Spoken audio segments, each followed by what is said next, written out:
Un petit pas à la fois est une émission proposée par le diocèse de Langres. Père Luc Andion, vous êtes avec nous aujourd'hui pour nous parler de Saint Joseph. Vous avez été longtemps curé de Joinville, qui conserve une relique exceptionnelle du Père nourricier de Jésus, puisqu'elle conserve un morceau de la ceinture de Saint Joseph. Et vous avez vous-même une dévotion très, très prononcée pour Saint Joseph. Est-ce que vous pouvez nous dire ce que cette figure représente pour vous ? Merci. Moi, j'aime bien la figure de Saint Joseph pour diverses raisons. Je trouve que Joseph est une des plus belles figures bibliques dans l'Écriture, même si l'Écriture en parle très peu. Il est fait mention de Joseph dans l'Écriture, dans les Évangiles, je crois que 14 fois.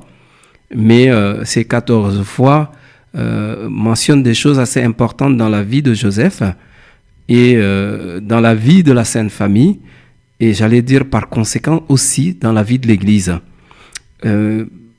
Mon attachement à Joseph vient d'abord de sa simplicité.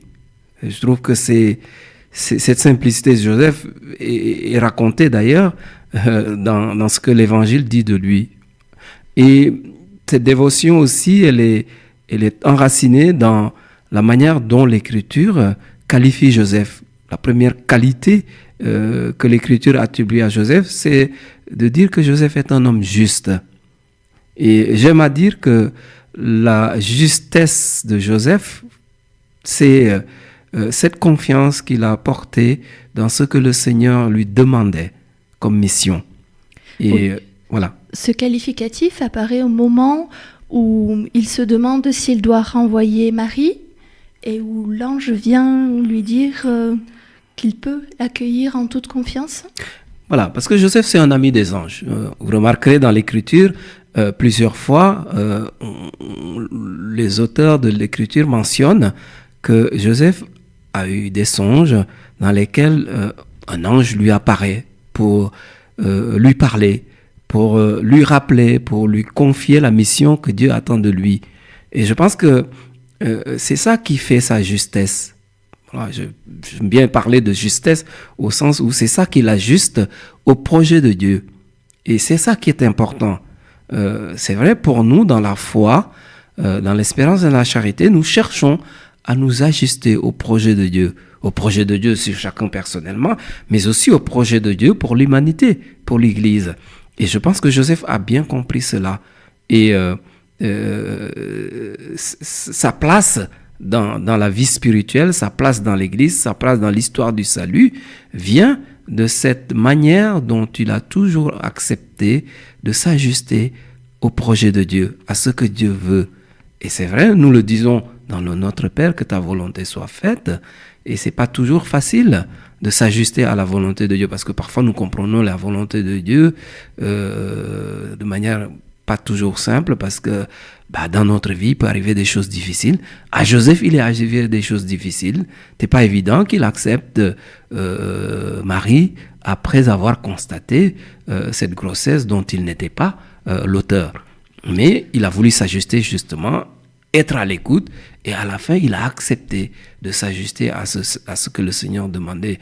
Et bien sûr, il avait raison d'une certaine manière, en découvrant cette grossesse, il avait raison d'être prudent et de même vouloir renvoyer Marie, comme dit l'Écriture, en toute discrétion pour que rien ne lui arrive, puisque si le bruit s'ébruitait, ça risquait d'être compliqué pour Marie. Mais ce qui a été décidé au bout dans son cœur, c'est après avoir entendu le message du Seigneur par l'ange, il a décidé de dire, voilà, j'accepte de m'ajuster à ce que le Seigneur veut, non seulement pour moi, pour Marie, mais aussi pour l'humanité. Il ne faut pas oublier que c'est ça qui a pu déterminer Joseph, puisque l'enfant qui est né, c'est le Sauveur.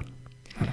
Donc pour aujourd'hui, Joseph est un modèle pour nous quand on veut suivre le Seigneur, entendre les messages et les appels du Seigneur.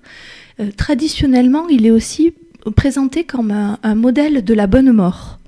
Est-ce que c'est quelque chose qui résonne pour vous ? Alors, j'aime bien dire que Joseph est un compagnon de vie, un compagnon de vie humaine, comme il l'a été simplement dans sa vie avec Marie et Jésus à Nazareth. Et un compagnonnage simple. Et dans cette optique-là, on peut dire aussi, Joseph est une des figures spirituelles qui peut accompagner les êtres humains que nous sommes dans ce chemin parfois difficile vers la mort. La mort fait partie, malheureusement, de notre condition humaine. Et c'est quelque chose d'inéluctable pour chacun et chacune. Alors, on souhaite que ça soit le plus longtemps, le plus loin possible dans notre vie ici sur Terre. Et donc, si on parle de Joseph comme modèle de la bonne mort, l'Écriture ne dit rien sur la façon dont Joseph a quitté ce monde, mais sur la façon dont il a vécu, on peut comprendre qu'il puisse être proposé comme modèle, comme compagnon, justement, vers cette expérience difficile de la mort. Et particulièrement, justement, quand nous sommes confrontés, soit par l'âge, soit par la maladie, à cette situation, de l'expérience de la mort qui est compliquée. Et je pense qu'il est compagnon, je préfère utiliser ce mot, parce que dans ce cheminement-là, on a besoin d'un compagnonnage. Et on sait combien nous, êtres humains, c'est difficile pour nous d'accompagner les personnes qui vont vers la mort. Et de les accompagner avec autant de sérénité possible pour elles et pour nous. Parce que quand nous sommes un compagnonnage de quelqu'un qui va vers la mort, nous aussi, ça nous rappelle notre condition mortelle. Et je pense qu'avec Joseph, on peut regarder, entre guillemets, la mort. Bien sûr, il peut toujours rester de la peur, ça dépend des expériences des uns et des autres, mais on peut la regarder dans l'espérance. Et on peut la regarder en se disant, mais on n'est pas maître de cette situation, de notre condition humaine qu'est la mort. Mais ce que nous pouvons faire, c'est toujours accrocher la mort à la vie. Et pour nous, notre espérance chrétienne d'une vie nouvelle nous aide à raccrocher la mort à l'expérience de la vie. Sinon, ça ne sera jamais acceptable, bien sûr, humainement. Mais je pense que Joseph peut être dans ces moments de notre société où la question de la mort est assez compliquée. Pour nous, en tout cas, qui avons la foi, nous pouvons le contempler, le regarder et lui demander de nous aider pour nous personnellement, voilà, et pour les autres, pour les personnes que nous aurons peut-être à entourer dans ce chemin vers la mort, entre guillemets, pouvons demander à Joseph son compagnonnage. Et est-ce qu'il y a d'autres situations de la vie dans lesquelles vous préconisez, vous conseillez tout particulièrement de prier Saint Joseph ? Dans toutes les situations de la vie.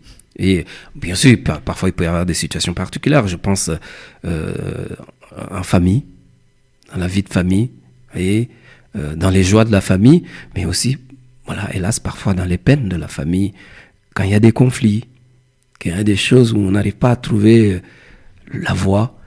Et je pense toujours, lorsque Joseph n'a pas pu trouver la voie, il s'est laissé parler, approché par le Seigneur.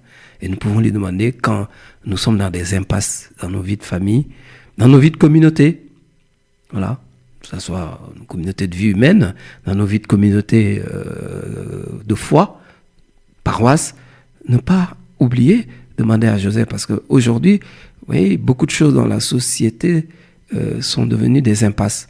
Et je pense que nous qui avons la chance d'avoir accueilli la foi et d'avoir des figures comme celle de Saint Joseph, nous pouvons demander que parfois il nous aide à ne pas nous enfoncer dans des impasses. Et parce que dans la vie, parfois il peut y avoir des impasses. En tout cas, si nous y enfonçons, qu'il nous aide à retrouver la route.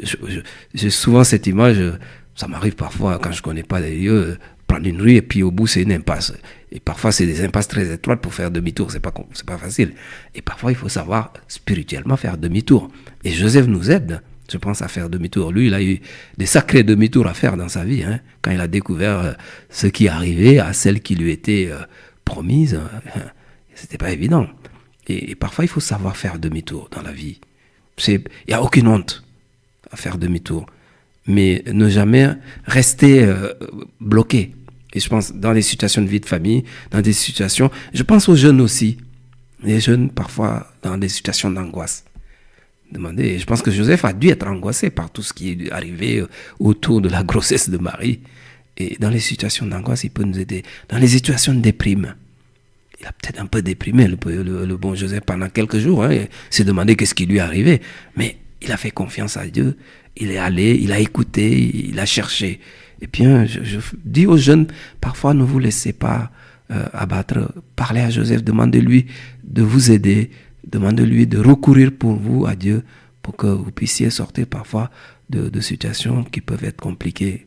Parce que quand on a l'horizon un peu bouché, comme ça peut l'être aujourd'hui avec toutes ces situations difficiles dans nos sociétés, et quand on est jeune, c'est compliqué. Et Joseph peut être aidé. Et puis demander la grâce de la joie à Joseph. Voilà, ça aide.